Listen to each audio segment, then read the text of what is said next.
The Surface Spins. Hello, the Surface Spins here, checking in dressed in white for Mr. Craig Danger. The vinyl record player. He's having his first anniversary in the Vinyl Community Contest, and it's called the Giant Blind Buy Contest. So let's give it a shot. First thing I wrestled with is the term itself, blind buy. What is a blind buy? It's a misleading term because basically a blind buy is music that you purchase which you have not listened to yet. So a better term might be deaf buy, but that sounds so pejorative to say deaf buy. And blind buy, maybe it's not a politically correct term. But a blind buy, I purchase records and CDs quite frequently that I don't know. I don't check Spotify before I go to the record store. What I base my assumptions on are covers and the graphics and the song titles. So that's one way I purchase music. Is that truly a blind buy? I don't know. These records and CDs that I'll present have differing degrees of blind buying. So let's take a look at these. I think I have 5 choices that I'm going to show. The first one is this CD I picked up by Rafael Toro. He's a Portuguese musician, and I picked it up because I read about it, but I hadn't heard it. And you can see it looks very much like the album cover for My Bloody Valentine. In fact, it's sort of his homage to My Bloody Valentine's album. It's an interesting listen. He uses a Fender Jaguar guitar, and he runs his instrument through different effect pedals, which he lists in the liner notes. He's very clear that he doesn't use any synthesizers. It's all done through his effect pedals and his guitar. It's an interesting listen. He recommends you either listen to it at low volume or at high volume. I think I prefer the low volume. It kind of keep it as sort of a background. It's an interesting recording that he made in Portugal. Let's try a needle drop.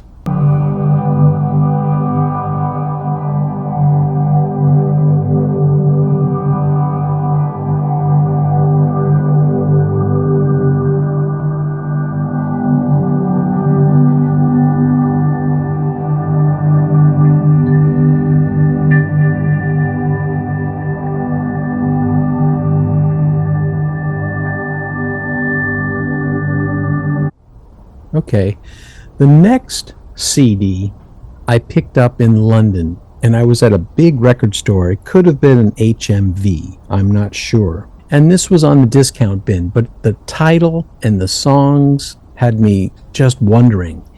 It's an album called Rainbow Arabia, and the album is called FM Sushi. The graphics and the cover art were very, very mysterious to me. I kind of assumed that it was going to be some kind of electro-pop, maybe synthesizer-based, but I didn't know, and I was curious, and I don't think it was over £5. So I picked it up. It's an interesting record, and it turns out I thought it might have been made and recorded in the UK. Actually, the group is from California, my home state. So I was kind of happily surprised with that.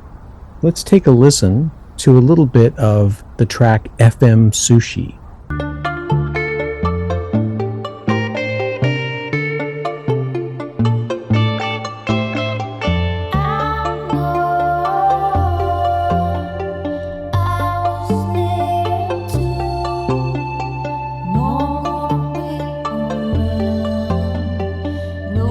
You can see it's kind of a synth pop album with beautiful vocals, and it's very consistent all the way through. It's a good listen all the way through. This is a record that I picked up in Japan, and I don't know how I came to own this, but somehow I got it. It looks like I might have bought it at the Hard Off store for 100 yen, which is $1. And it's an artist called Keiko Mizukoshi. And Keiko Mizukoshi, I think this is her first album called Lady from 1978, 79. It's got a lot of disco-y sounds on it and some funky sounds. It's very well produced, very well recorded, and her career went on for a number of years. She recorded from the late 70s right on to the end of the 80s. I think her last recording may have been in the 90s, 93 or something like that. Interesting artist. I don't know how popular she was in Japan, but I'm assuming she was pretty popular to have that run of albums. It's kind of that city pop sound, maybe. I think that's what they kind of listed as, city pop. Interesting record. Let's take a listen.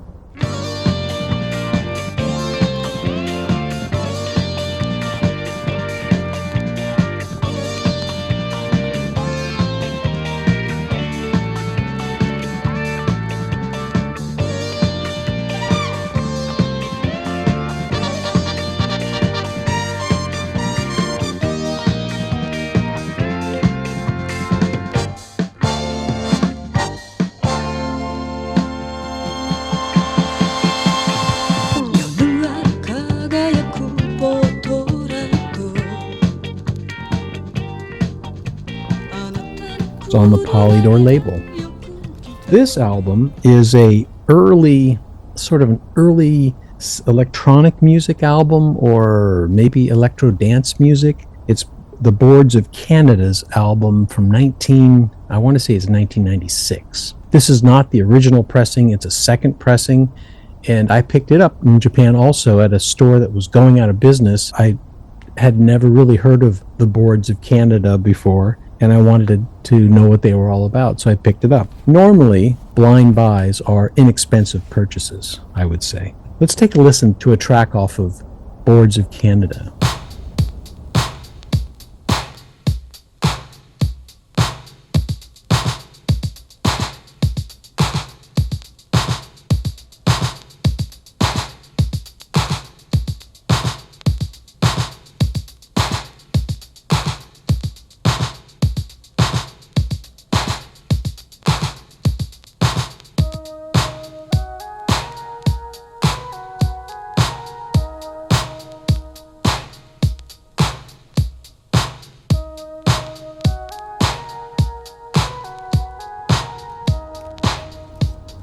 It also came with an insert, a little paper insert, which I believe came with the original.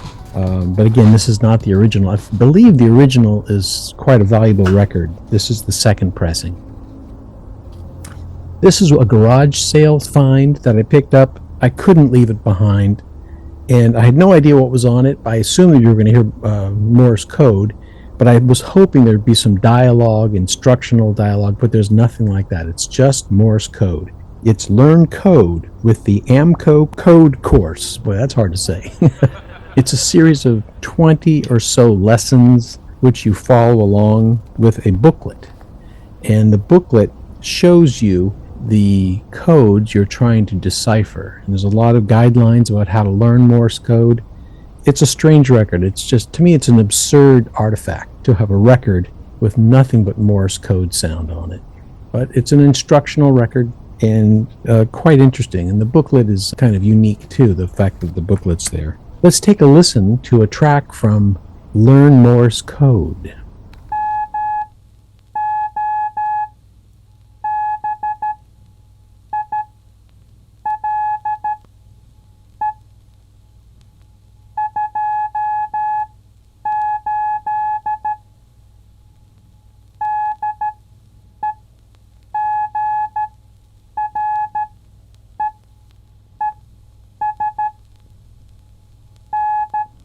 Again, a blind buy, but I kind of made some assumptions about what would be on the record, but I'd never heard it before, so I would say it is a blind buy.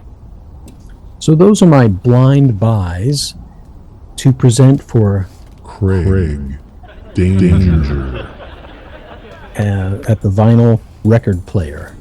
I appreciate Craig, his soul minute that he does on Rachel's show, and I do love soul music and disco and funk as well. Good luck with your channel. Happy anniversary. Happy 1 year.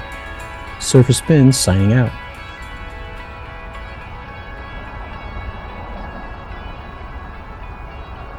Who are you talking to? Mom! What is it? Please stop calling me.